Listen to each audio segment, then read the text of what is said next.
Hello there. Today is the birthday of Bonnie Raitt.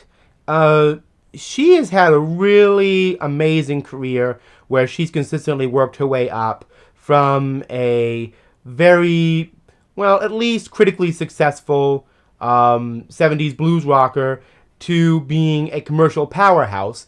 And she was one of the few middle-aged female performers who was actually commercially successful in the 1990s. So anyway, I'm going to start out with what I have. I don't have a lot of Bonnie Raitt. There's a lot more albums she had in the 70s. I intend to keep collecting more, but this is what I've got so far. Anyway. This is her first album from 1971, just called Bonnie Raitt. A very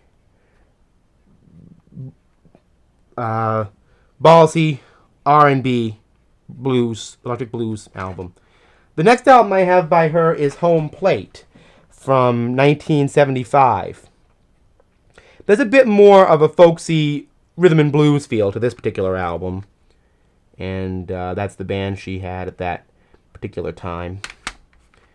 In 1979, she recorded this album, Glow, which I believe, The Glow, which is actually out of print on CD. She did a cover of the Robert Palmer song, Bad Case of Loving You. Now, Bonnie Raitt is a great songwriter, but she's one of the greatest interpreters of other people's material as well. And this is her going for a more mainstream rock-oriented sound. But I love this album anyway. It's just a great record,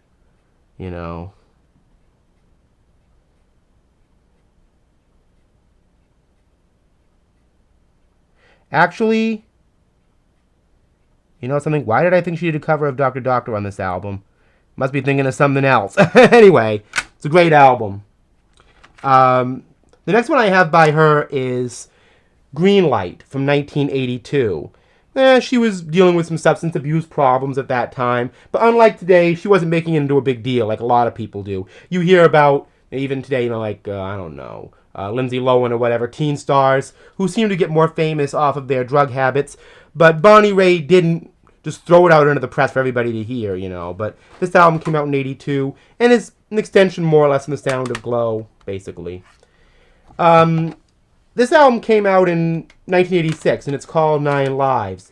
After this, she kind of lay low for a little while. This is a very 80s pop style album. I like it, but it may not be everybody's cup of tea, especially if they're not that pleased with the 80s sound.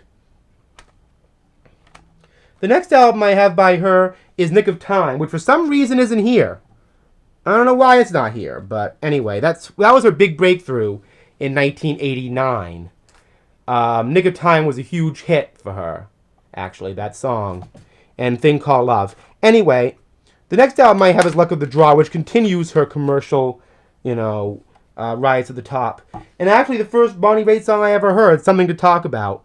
Still hear it a lot on, I guess oldies radio now, but it was a big pop hit for many years. Part of her big comeback. This came out, I believe, in 91. Yeah, it did. Luck of the Draw. This also came out in a digipack, too, in case you're wondering. The next album was Longing in Their Hearts.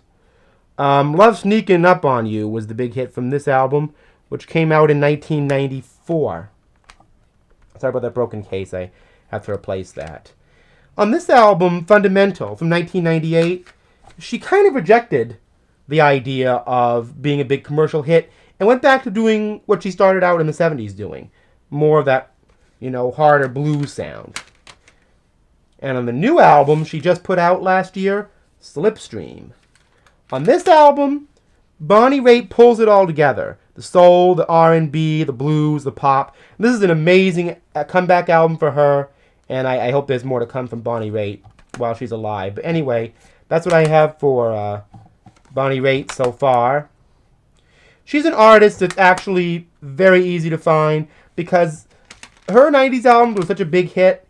You go to your average used store, you can always find Luck of the Draw or Nick of Time easy. And used record stores always carry her 70s stuff because they're so acclaimed. But happy birthday to Bonnie Raitt, and look forward to more music from you. See you all next time.